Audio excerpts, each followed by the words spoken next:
Саламатсыздарбы урматтуу мекендештер, жердештер. Мына бүгүн биз Москва жергесинде Лейлек биримдик коомунун мүчөлөрү, Лейлек районунун ар бир айылынын өкүлдөрү чукул жыйылып, кезексиз жыйынга чогулуп отурабыз. Бул чогулганыбыздын себеби, урматтуу туугандар, бүгүнкү күнү ошол чек ара тилкесиндеги болгон азыркы кырдаал интернет сайттарда ар кандай маалыматтардын бизге келиши бизди ойлондурбай койбоду бүгүнкү күнү туугандар. Ошон үчүн биз кайрылып кетет элек тегиз кыргыз элине, урматтуу президентибизге, жогорку кеңешке, ушул биздин Баткен областындагы чек ара аймакта жашаган элдерге көңүл буруусун суранат элек. Жана ошондой эле ошол чек ара маселесин тезинен тынч жол менен, мыйзамдуу жол менен чечип беришини суранат элек. Бул чек ара маселеси, чек ара аймак тилкелериндеги ок атуулар ар бирибизди тынчсыздандырып, бул жерде убагыбызды бөлүп, ушунча ар бир айылдын өкүлдөрү тынчсызданып келип оюбузду айтууга мажбур болуп жатабыз туугандар. Биздин маселеге тегиз коомчулук көңүлүңүздөрдү бөлүп, биринчи очередте ушул чек ара маселесини бизге чечип берүүңүздөрдү сиздерден өтүнүп суранып кетебиз.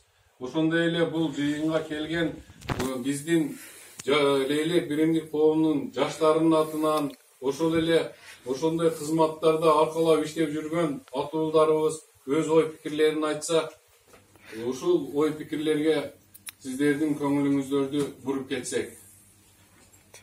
Саламатсыздарбы урматтуу мекендештер.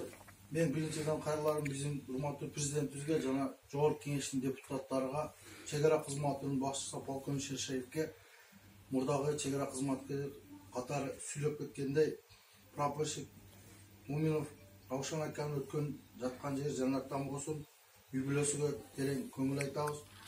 Сиздерден суранып кетерибиз, Лейлектик жаштардын атынан, Кыргызстан элинин атынан биздин чек ара кызматкерлерге штатын көбөйтүп, количествосын көбөйтүп берсеңиздер, балдар чек ара кызматкерлери көбүрөөк болуп, ар бир жыл сайын кайталана турган уруш жанжал токтоп, мыйзамдуулук жол менен демаркацияны батыраак бүтүрүп, ошол жака көңүлүңүздөрдү көбүрөөк буруп, ошол ишти бизге бүтүрүп берсеңиздер, чек ара кызматкерлери силерге айткан сиздердин артыңарда ушунча эл турат. Ар бириңер кылган кызматыңардан көрүп турат элдер, аркаңардан бар. Биз жакшы ойдо, Кудай кааласа биз үмүт кылабыз, депутаттардан чечип берет. Assalamu alaikum мекендештер, урматтуу президентибиз Сооронбай Шарипович, жана эл өкүлдөрү,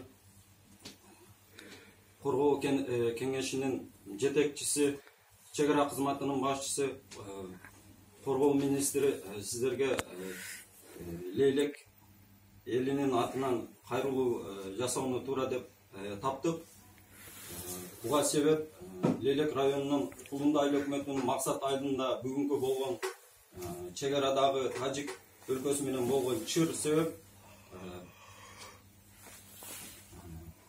Ал жерде чек ара кызматынын аскерлери каза болду, жарат алган жана каза болгон аскердин юбилейсине көңүл айтуу менен кайгысын тең бөлүшөбүз. Бул маселенин келип чыгышы биздин такталбаган чек ара тилкелерин таптоо кечеңдеп жаткандыгы деп билебиз.